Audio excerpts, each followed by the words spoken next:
Ce lundi 12 avril 2021 à 4h32 du matin aura lieu la nouvelle lune en Bélier. La lune, le soleil, mais aussi Mercure et Vénus se trouveront en Bélier. La force d'action et l'énergie débordante, mais aussi l'impulsivité du Bélier seront donc avec nous. Pour cette nouvelle lune, j'ai envie de faire un peu le parallèle avec ce qui se passe au niveau des différents calendriers. Alors, qu'est-ce qui s'est passé ces 2 dernières semaines? Au niveau du calendrier des sorcières, du calendrier astronomique et astrologique, et au niveau du calendrier chrétien. Parce que oui, tous ces calendriers sont en phase. Alors, au niveau du calendrier des sorcières, nous avons fêté le sabbat mineur d'Ostara. Nous fêtons ce sabbat mineur le jour de l'équinoxe de printemps. En fait, pour les sorcières, le premier jour du printemps correspond plus ou moins au début de l'année, en fait, au réveil de la nature. C'est une célébration du réveil de la nature après les longs mois d'hiver. Au niveau astrologique, en fait, on est aussi en ce moment au début de l'année. Le Bélier est en effet le premier signe de l'année. Donc, début d'année pour les sorcières, début d'année astronomique et astrologique aussi, en quelque sorte. Reste maintenant le calendrier chrétien. Là, on n'est pas vraiment à la nouvelle année, mais on vient de fêter Pâques. Et Pâques, c'est quoi? C'est la fête de la résurrection du Christ. Et oh, par hasard, la résurrection du Christ se fête quasiment en même temps que la résurrection de la nature. Donc pour moi, on a vraiment une énergie de renouveau. Et pour moi, c'est ce que je considère la nouvelle année. Et oui, les gars, la nouvelle année, c'est pas le 1er janvier, c'est maintenant. Et si vous avez besoin d'une autre métaphore pour vraiment vous en convaincre, imaginez que vous êtes un ours. Vous êtes un ours, c'est l'hiver, et donc vous êtes en train d'hiverner dans votre grotte. Eh bien, imaginez que vous êtes un ours la nuit du 31 décembre au 1er janvier, vous êtes en train de bien roupiller, de faire des super rêves, et quelqu'un vient toquer à votre porte, vous déranger et vous dire « Ah, bonne année !» Ben, l'ours, ça va l'ennuyer, quoi. C'est pas le moment. Il est dans un moment de rêve, de réflexion, enfin, si un ours fait des réflexions, je ne sais pas trop, mais si vous lui demandez, je suis sûre que si on pouvait interviewer un ours et qu'on lui demandait « Tiens, pour toi, c'est quand la nouvelle année ?» Ben, il vous dirait plutôt « Ah, mais c'est quand la nature se réveille, quand les températures commencent plus ou moins à augmenter, je sors de ma grotte, je ressens ce renouveau, j'ai envie d'aller courir dans la nature, si je suis un papa ours, d'aller trouver une maman ours. » C'est ça la nouvelle année, c'est ça le renouveau, c'est pas le 1er janvier. Donc, pour cette nouvelle lune, je vous propose de ressortir de votre tiroir toutes les bonnes résolutions que vous avez prises le 31 décembre. Alors, qui parmi vous a pris des bonnes résolutions le 31 décembre et ne les a pas appliquées le 1er janvier? Voilà, guilty as charged, comme on dit. Mais en fait, surtout, le message aujourd'hui, c'est de ne pas s'en vouloir en fait. Il y a quelque chose de totalement abusif d'attendre de vous-même, de prendre des bonnes résolutions le 31 décembre et de les appliquer le 1er janvier. Parce qu'en fait, on est en hiver. En hiver, on ne fait pas plein de trucs. En hiver, on reste chez soi. On est plutôt dans une période de réflexion. On pose ses intentions. Donc le fait de réfléchir à ce qu'on veut faire pour l'année qui vient en hiver, que ce soit en décembre ou en janvier, c'est une très bonne chose. Mais attendre de soi-même de commencer à poser des actes et d'être super énergique le 1er janvier, ça, c'est de l'abus. Si vous attendez ça de vous-même ou si vous en voulez parce que vous ne l'avez pas fait, mais j'ai une excellente nouvelle. Si vous ne l'avez pas fait, c'est pourquoi? C'est parce que vous êtes absolument normal.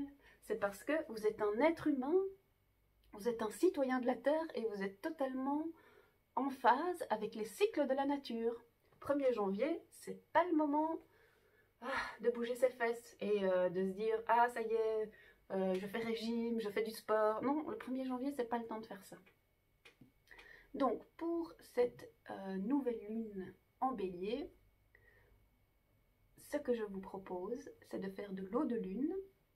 Donc, comme lors de toutes les nouvelles lunes, donc simplement vous mettez de l'eau dans une carafe, de préférence en verre, vous la mettez dehors le soir, enfin la nuit de dimanche à lundi.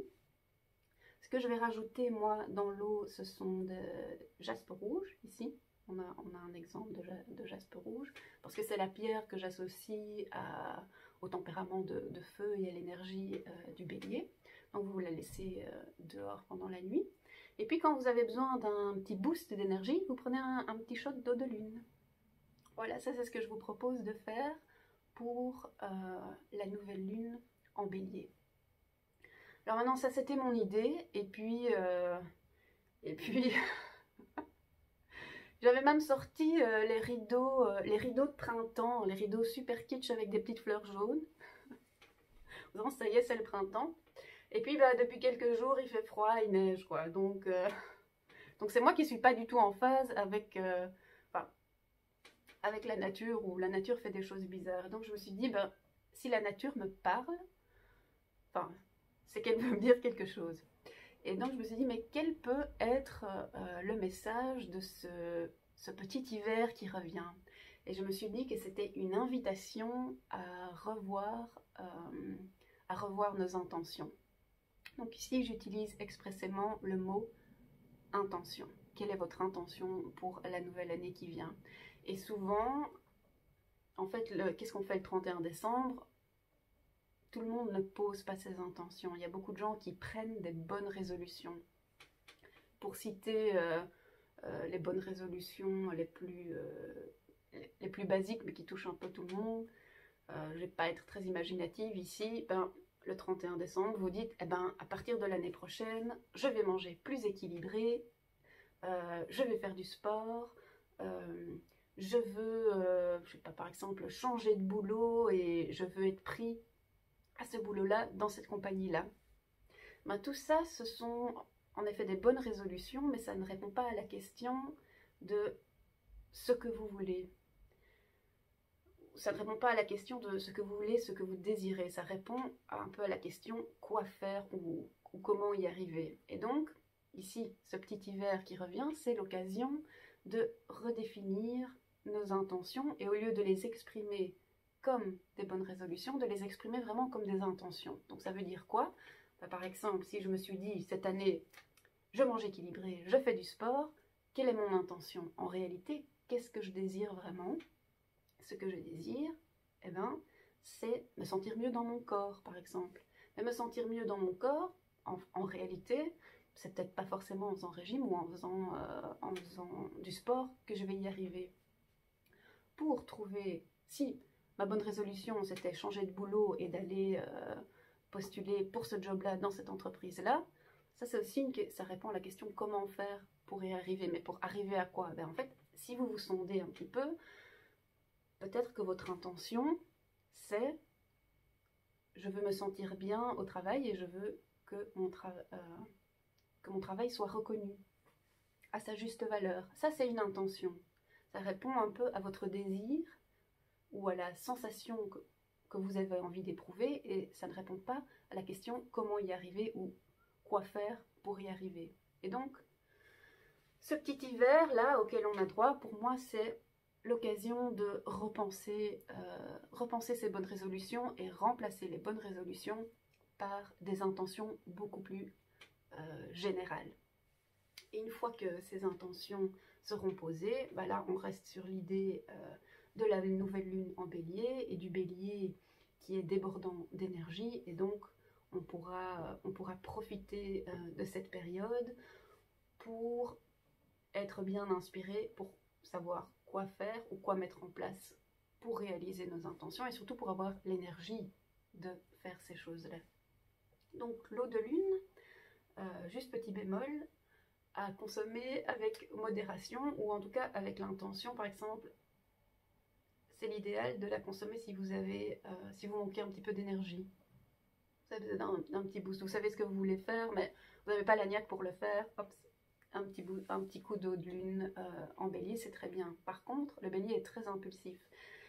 Donc, c'est pas la peine d'aller boire de l'eau de lune en bélier si vous devez prendre une décision qui doit être réfléchie et qui va avoir beaucoup de conséquences sur votre avenir. Parce que là, vous risquez de prendre des décisions de manière fort impulsive et c'est pas la meilleure des idées.